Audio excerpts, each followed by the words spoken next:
दोस्तों, मैं हूं संदीप भटनागर और जो भी मुझे देख रहा है उसको मेरा नमस्कार। न्यूयॉर्क टाइम्स में एक पूरी खबर छिपी है बांग्लादेश रॉयट्स के बारे में। और उसका हेडिंग क्या था? उसका हेडिंग था हिंदूज इन बांग्लादेश फेस रिवेंज अटैक्स। आप ये वर्डिंग्स पे ध्यान दीजिए। रिवेंज अटैक्स मतलब ये है कि अगर आप एक कंट्री का नाम लें बांग्लादेश, तो उसमें या तो पहले हिंदुओं ने मुसलमानों को मारा, उसके बाद अब मुसलमान हिंदू को मार रहे हैं। अगर न्यूयॉर्क टाइम्स उसमें इंडिया को लेना चाहता है और ये कह रहा है कि जैसे इंडिया में हिंदू मुसलमानों को मारते हैं, वैसे ही अब रिवेंज में बांग्लादेश में मुसलमान हिंदुओं को मार रहे हैं। इसी बारे में बोला होगा ना। इन्होंने कंपैरिजन किया है इंडिया और बांग्लादेश में कि हिंदुस्तान में ऐसा हो रहा है इसलिए बांग्लादेश में ऐसा हो रहा है। आप थोड़ा पाकिस्तान को भी तो ले लेते एक बार बीच में। वो तो आपका सगा यार है, बगल बच्चा है ना आपका, यूएसए का, उसको भी साथ में लेते और ये कहते कि जिस तरीके से पाकिस्तान में मुसलमान हिंदुओं को खत्म कर रहा है, वैसे रिवेंज में इंडिया हिंदुस्तान में मुसलमानों को खत्म कर रहा है। सही कोई भी नहीं है, तीनों चीजें गलत हैं। लेकिन न्यूयॉर्क टाइम्स के थ्रू यूएसए का इंटेंशंस गलत हैं। आप एक रॉयट को, जिसमें एक कंट्री में हिंदुओं पे अत्याचार हो रहा है, आप कह रहे हो ये रिवेंज रॉयट्स है। इसमें आपकी मानसिकता झलकती है कि आप ये करना क्या चाहते हो। आप लोगों को, धर्मों को आपस में लड़ाना चाहते हो। आप खुद तो लड़ते नहीं। पाकिस्तान में ईसाइयों के साथ क्या हो रहा है? पाकिस्तान में ईसाई काम क्या कर रहे हैं? जब एक गवर्नमेंट का टेंडर निकलता है सफाई कर्मचारी का, झाड़ू लगाने का, नाली साफ करने का, तो उसमें लिखा जाता है कि ये jobs are reserved only for मसीह, मतलब क्रिश्चियंस के लिए। इतना दबाया गया है क्रिश्चियंस को पाकिस्तान में, लेकिन पूरे वर्ल्ड की चून ही रेंगती, पूरे क्रिश्चियन कंट्री की। हिंदुस्तान ऐसा नहीं है। अगर वर्ल्ड में कहीं भी हिंदुओं के अगेंस्ट में कुछ होगा तो इंडिया जितना अपनी तरफ से कर सकता है वो करेगा, चाहे वो आवाज उठाने के लिए ही क्यों ना हो।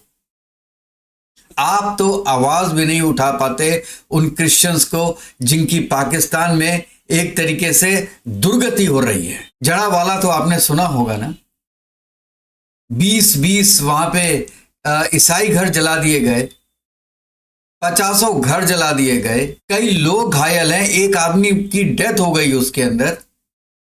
क्या कोई कुछ बोला? बोला इसलिए नहीं क्योंकि आपको आज भी पाकिस्तान से काम है। ये मतलब की दोस्ती है और दुनिया ये हल्के हल्के देखेगी कि मतलब वाली दोस्ती बहुत ज्यादा दिनों तक नहीं रहती। अगर आपको दोस्तियां करनी है तो वो इंडिया से सीखिए, जैसे इंडिया ने किया है रशिया के साथ दोस्ती। अच्छे वक्त में या बुरे वक्त में साथ नहीं छोड़ा है हमने रशिया। हमने दोस्ती निभाई है ईरान से। ईरान पे भी बुरा वक्त आ रहा है, आया है, लेकिन फिर भी इंडिया ने ईरान का साथ नहीं छोड़ा। और सबसे बड़ा एग्जाम्पल इजराइल का है। इंडिया ने इजराइल का हाथ नहीं छोड़ा। जब वक्त थी कारगिल वार के वक्त में, तो उस वक्त कारगिल ने इंडिया की हेल्प की थी। यूएन में रशिया ने इंडिया की हेल्प की थी। जिसने एक बार आपकी हेल्प कर दी वो जिंदगी भर याद रखिए। आपको शायद भूलने की बीमारी हो गई, इसीलिए आप ऐसे वर्ड्स यूज कर रहे हैं। ठीक है, बाद में आपने उसको केवल जो एक वर्ड था रिवेंज वो हटा दिया। इसके लिए मैं आपको थैंक यू पे करता हूं। लेकिन आपकी इंटेंशन तो पता चल गई ना।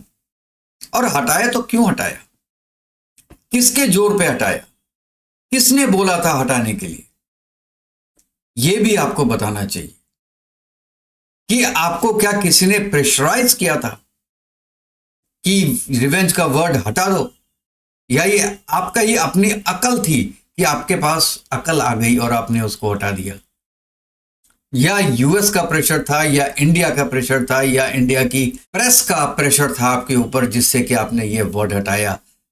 तो सर, वर्ड्स हटाने से मानसिकता नहीं बदलती है। जो चीज आपको कहनी थी वो आपने कह दी, और ये हो सकता है कि आपका प्री प्लान्ड हो कि पहले हम ये वर्ड डालेंगे और बाद में एक दिन के बाद वो रिवेंज का वर्ड हटा लेंगे। तो जो पब्लिक में इंफॉर्मेशन जानी होगी वो चली जाएगी, उसके बाद हम रिवर्ट कर देंगे उसे, आपकी मर्जी है। लेकिन एक बार रेट्रोस्पेक्शन तो कीजिए। एक बार तीनों कंट्रीज को, बांग्लादेश, पाकिस्तान और इंडिया, तीनों को एक साथ मिला के तो देखिए कि आज बांग्लादेश और पाकिस्तान में हिंदुओं की क्या पोजीशन है और इंडिया में मुसलमानों की क्या पोजीशन है, किस परसेंट से किस परसेंट पे आ गए। बांग्लादेश में जब आजादी उनको मिली थी उस वक्त 33% थे, आज 7% है।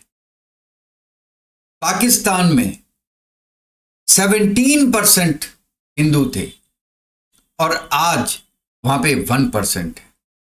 एक बार आपके पेपर ने यह बताया कि इतने जो लोग हैं वो गए कहां, किस कंट्री में गए हैं?